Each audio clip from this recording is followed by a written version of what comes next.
شروع کرتا ہوں اللہ کے ببرکت نام سے جو نہایت رحم کرنے والا ہے۔ جنت ایک ایسا نام ہے جس کو سنتے ہی ہر انسان کے ذہن میں بہت سے سوالات پیدا ہوتے ہیں۔ جنت کہاں ہے؟ کیسی ہوگی؟ جنت میں کیا کیا ہوگا؟ حور کیسی ہوگی؟ اس سے تعلق کیسے قائم ہوگا؟ کیا نفسانی خواہش ہوں گی؟ بچے کیسے پیدا ہوں گے؟ حضرت ابو ہریرہ رضی اللہ تعالیٰ عنہ سے مروی ہے کہ ہم نے رسول اکرم صلی اللہ علیہ وآلہ وسلم سے عرض کیا، اے اللہ کے رسول صلی اللہ علیہ وآلہ وسلم، جنت کے بارے میں بتائیے گا۔ حضرت محمد صلی اللہ علیہ وآلہ وسلم نے ارشاد فرمایا، جنت کی زمین سفید اور مٹی زعفران سے بنائی گئی ہے۔ اس میں سونا اور چاندی کی اینٹیں جن کو مشک کے گارے اور موتیوں کی کنکریوں سے لگایا گیا ہے۔ اس کا میدان کافور کی چٹانوں سے بنایا گیا ہے۔ مشک کی دیواروں سے نہروں کو جاری کر دیا گیا ہے۔ حضرت سعد بن وقاص رضی اللہ تعالیٰ عنہ سے مروی ہے کہ رسول اکرم صلی اللہ علیہ وآلہ وسلم نے فرمایا کہ جنت میں سے کوئی بھی چیز ناخن کے برابر بھی زمین پر نمودار ہو جائے تو ساری زمین و آسمان کو روشن کر سکتی ہے۔ حضرت عبیدہ بن صامت رضی اللہ تعالیٰ عنہ فرماتے ہیں کہ نبی کریم صلی اللہ علیہ وآلہ وسلم کا فرمان عالی شان ہے کہ جنت میں 1000 منزلیں ہیں۔ ہر منزل اتنی بلند ہے کہ جتنی زمین و آسمان کے درمیان فاصلہ ہے۔ حضرت سعید رضی اللہ تعالیٰ عنہ نے مروی ہے کہ نبی کریم صلی اللہ علیہ وآلہ وسلم نے فرمایا کہ جنت 100 منزلوں پر مشتمل ہے۔ اگر جنت کی ایک منزل پر سارے جہان کے لوگ اکٹھے ہو جائیں تو بھی وہ منزل میں کافی جگہ بچ جائے گی۔ حضرت سیدنا سہیل بن سعد رضی اللہ تعالیٰ عنہ سے روایت ہے کہ نبی اکرم صلی اللہ علیہ وآلہ وسلم نے فرمایا کہ جنت 8 دروازوں پر مشتمل سدا ہے۔ جنت کا ایک دروازہ اتنا بڑا ہوگا۔ حضرت سیدنا ابن رضوان سے مروی ہے کہ نبی کریم صلی اللہ علیہ وآلہ وسلم نے فرمایا کہ جنت کے دروازوں میں دونوں پلڑوں کے درمیانی فاصلہ 40 سال کا ہے۔ حضرت موسیٰ رضی اللہ تعالیٰ عنہ سے مروی ہے کہ حضرت محمد صلی اللہ علیہ وآلہ وسلم نے فرمایا کہ مومن کے لیے جنت میں کھوکھیر موتی کی مانند خیمہ ہوگا جو کہ 60 میل کی دوری پر مشتمل ہوگا۔ جنتیوں کے لیے ایسے باغات ہیں کہ جن کے نیچے سے نہریں گزر رہی ہوں گی۔ جو مومن جنت میں داخل ہوگا اس کو سبز کپڑے اور سونے کے کنگن سے مالا مال کیا جائے گا۔ قرآن پاک میں اس کا ذکر اس طرح سے کیا گیا ہے، جنتیوں کو سونے کے کنگن پہنائے جائیں گے، سبز کپڑے، کریب کے کپڑے اور سونے کے کنگن پہنائے جائیں گے۔ حضرت سیدنا ابو سعید رضی اللہ تعالیٰ عنہ سے روایت ہے کہ رسول اکرم صلی اللہ علیہ وآلہ وسلم کا فرمان ہے کہ جو کوئی بڑھاپے یا کم عمری میں وصال کر جائے گا تو اس کو جنت میں 30 سال کا بنا دیا جائے گا۔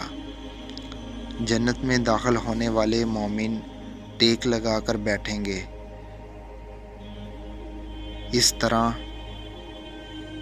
سے ان کو سکون اور آرام میسر ہوگا۔ حضرت انس رضی اللہ تعالیٰ عنہ سے مروی ہے کہ رسول اکرم صلی اللہ علیہ وآلہ وسلم نے فرمایا ہے کہ جنتیوں میں جو سب سے نچلے درجے کا جنتی داخل ہوگا اس کے لیے بھی 10,000 نوکر ہوں گے۔ اس کے ہاتھوں میں 2 قسم کے پیالے ہوں گے، جن میں سے ایک چاندی کا دوسرا سونے کا ہوگا، جس میں مختلف قسم کے کھانے ہوں گے جو کہ ایک دوسرے سے علیحدہ علیحدہ ہوں گے۔ حضرت سیدنا میمونہ رضی اللہ تعالیٰ عنہ سے مروی ہے کہ میں نے حضرت محمد مصطفیٰ صلی اللہ علیہ وآلہ وسلم کو فرماتے ہوئے سنا ہے کہ اگر کوئی جنتی کسی پرندے کی خواہش کرے گا، اللہ کے حکم سے وہ پرندہ اس کے آگے پکا کر حاضر ہو جائے گا۔ جب وہ اس سے پیٹ بھر لے گا تو پرندہ پھر سے زندہ ہو کر اٹھ جائے گا۔ حضرت جابر سے روایت ہے نبی کریم صلی اللہ علیہ وآلہ وسلم نے فرمایا کہ جنتی جو بھی کھائے پیے گا نہ تو ان کا تھوک آئے گا اور نہ ہی پیشاب نہ ہی پہ خانہ۔ تو صحابہ کرام نے فرمایا کہ وہ کھائی پی ہوئی چیز کو کس طرح ہضم کرے گا؟ تو نبی کریم صلی اللہ علیہ وآلہ وسلم نے فرمایا کہ ان کو ڈکار آئے گی اور پسینہ مشک کی خوشبو جیسا ہوگا۔ وہ ہر سانس لیتے ہوئے الحمدللہ والحمدللہ کا ذکر کرتے رہیں گے۔ جنت میں پینے کے لیے ایسی بہترین نشے کی بغیر شراب ہوگی جس میں بے پناہ خوشبو آتی ہوگی۔ جنت کا موسم اس طرح سے ہوگا کہ نہ تو جنت میں زیادہ گرمی ہوگی اور نہ سردی کا موسم دیکھنے کو ملے گا۔ حضرت ابو ہریرہ رضی اللہ تعالی عنہ سے روایت ہے کہ نبی کریم صلی اللہ علیہ وآلہ وسلم نے فرمایا ہے کہ جنت میں ہر درخت کی شاخیں اور تنہا سونے کا ہوگا۔ حضرت سید نبیرہ رضی اللہ تعالی عنہ سے مروی ہے کہ جنت میں درختوں کے گچھے نیچے کو جھکائے ہوئے ہوں گے۔ جنت کے پھل اتنے جھکے ہوں گے کہ جنتی ان پھلوں کو بیٹھ کر اور لیٹ کر کھا سکے گا۔ جنت میں جنتیوں کو ایسے حوروں سے نوازا جائے گا تو کسی دوسرے کی طرف آنکھ اٹھا کر تو دیکھنا کہ دور کی بات ہے، کسی اور مرد کے بارے میں سوچیں گی بھی نہیں۔ حضرت ابو سعید رضی اللہ تعالیٰ عنہ سے مروی ہے کہ نبی کریم صلی اللہ علیہ وآلہ وسلم کا ارشاد ہے کہ جنتیوں کو 1000 نوکر اور 72 حوروں سے نوازا جائے گا۔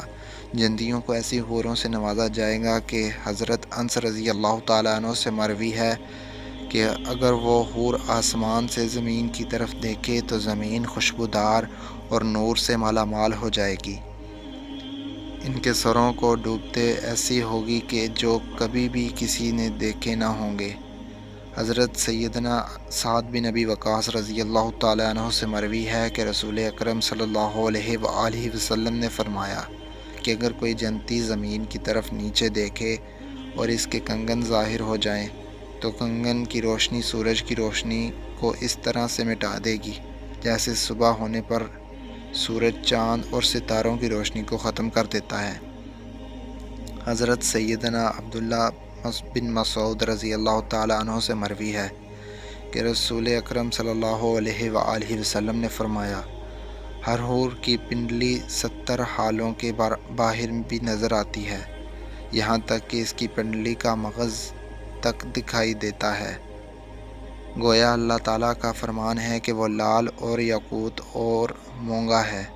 یاقوت ایک ایسا پتھر ہے کہ اگر اس کے اندر دھاگا ڈالو اور اس کے بند کر دو پھر بھی تم اس پتھر کے باہر سے دھاگے کو دیکھ سکو گے۔ جنتی انسان جنت میں ایک بیڈ پر بیٹھا ہوگا کہ اچانک اللہ تعالیٰ کی طرف سے اس پر نور ظاہر ہو جائے گا کہ وہ بندہ سوچے گا کہ اللہ تعالیٰ اپنے بندوں پر اپنی رحمت برسا رہا ہے۔ اس نور سے ایک حور ظاہر ہوگی جو اس بندے سے درخواست کرے گی اللہ کے نیک بندے تیرے پاس ہمارے لیے وقت نہیں ہے؟ میں اللہ تعالیٰ سے تیری طرف نازل کی گئی حور ہوں جس کا وعدہ اللہ تعالیٰ نے قرآن پاک میں کیا ہے۔ جب جنتی اپنی معصیری کے اندر بیٹھا حور کی طرف رجوع کرے گا تو اس کو ایک اور حور اپنی طرف رجوع کرنے کو کہے گی۔ وہ بندہ اس حور سے دریافت کرے گا کہ تم کون ہو؟ وہ کہے گی میں اللہ تعالیٰ کی طرف سے تم پر نازل کی گئی حور ہوں جس کے بارے میں اللہ تعالیٰ کا فرمان ہے کہ کسی جی کو نہیں معلوم کہ آنکھ کی ٹھنڈک اس کے لیے چھپا رکھی ہے۔ صلہ ان کے کاموں کا، پھر وہ انسان ایک حور سے دوسری حور کی طرف رجوع کرتا رہے گا۔ حضرت سیدنا ابن عباد رضی اللہ تعالیٰ عنہ سے مروی ہے کہ اگر حور اپنے ہاتھ کی ہتھیلی کی سفیدی زمین پر نمودار کر دے تو اس کی خوبصورتی کی وجہ دنیا والے آپس میں لڑنا جھگڑنا شروع کر دیں گے۔ اگر وہ اپنی چادر زمین پر ظاہر کر دے تو چاند اور سورج ایسے نظر آئیں گے پیسے و دھوپ میں رکھا گیا چراغ نظر آتا ہے۔ اگر وہ اپنا چہرہ مبارک زمین پر نمودار کر دیں تو زمین کی ہر چیز نور سے روشن ہو جائے گی۔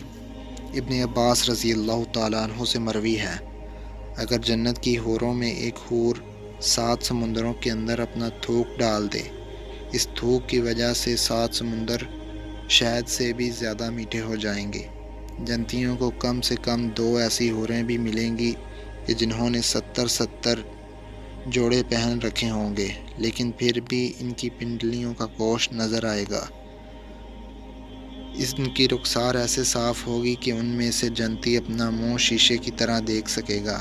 ایک روایت میں ہے کہ مرد اپنا ہاتھ اس حور کی کمر پر رکھے گا تو سامنی طرف سے سینے کی طرف کپڑے اور گوشت کے اندر سے اپنا ہاتھ دیکھ لے گا۔ مزے کی بات یہ ہے کہ مرد جب بھی حور سے صحبت کرنے جائے گا تو اسے ہر بار کنواری ہی پائے گا، لیکن اس ہم بستری سے کسی کو کوئی تکلیف نہ ہوگی اور نہ کوئی رطوبت اور خون کا اخراج ہوگا۔ مرد اپنی حور کے جسم کو ویسا ہی پائے گا جیسا وہ چاہے گا۔ امام احمد نے حدیث نمبر 15773 میں حضرت ابو ذرین رضی اللہ تعالیٰ عنہ سے روایت کی ہے کہ حضور صلی اللہ علیہ وآلہ وسلم نے فرمایا، نیک جنت میں ایسے ہی لذت پائیں گے جیسے تم دنیا میں لذت پاتے ہو، اور وہ تم سے لذت حاصل کرتی ہیں۔ اگر کوئی مومن جنت میں یہ خواہش کرے گا کہ اس کی اولاد پیدا ہو تو اللہ پاک اس کی یہ خواہش بھی پوری فرما دے گا، کیونکہ جنت میں زندگی کی کوئی بھی ایسی خواہش نہ ہوگی جسے پورا نہ کیا جائے گا۔ اس بارے میں ترمذی شریف کی حدیث نمبر 2563 بھی پیش کی جاتی ہے۔ حضرت ابو سعید خدری رضی اللہ تعالیٰ عنہ سے روایت ہے کہ رسول اللہ صلی اللہ علیہ وآلہ وسلم نے فرمایا، مومن جنت میں جب چاہے گا تو حمل، زچگی اور پرورش اسی وقت ہو جائے گی جیسے وہ چاہے گا۔ البانی رحمۃ اللہ علیہ سے صحیح الجامع میں صحیح کہا ہے۔ اس حمل کا ٹھہرنا، مدت مکمل ہونا اور اس کے بعد 33 سالہ جوان ایک ہی لمحے میں ہو جانا اس حدیث میں ثابت ہے۔ اور قابل ذکر بات یہ ہے کہ حدیث میں لفظ استعمال ہوا ہے کہ جیسے وہ چاہے گا، مطلب یہ کہ لڑکا اور لڑکی جو جنتی چاہے گا وہی پیدا ہوگا۔ حدیث میں یہ بھی ثابت ہے کہ جنت کی اولاد دنیاوی اولاد کی طرح نہ ہوگی، بلکہ یہ سارا مرحلہ ایک ہی لمحے میں مکمل ہو جائے گا۔ اور چونکہ جنت میں چھوٹے بچے نہ ہوں گے، اس لیے بچے پیدا ہوتے ساتھ ہی 33 سال کا کڑگیل جوان بن جائے گا۔ اللہ تعالیٰ سے دعا ہے کہ اللہ تعالیٰ ہم کو جنت میں اعلیٰ مقام عطا فرمائے۔ آمین ثم آمین۔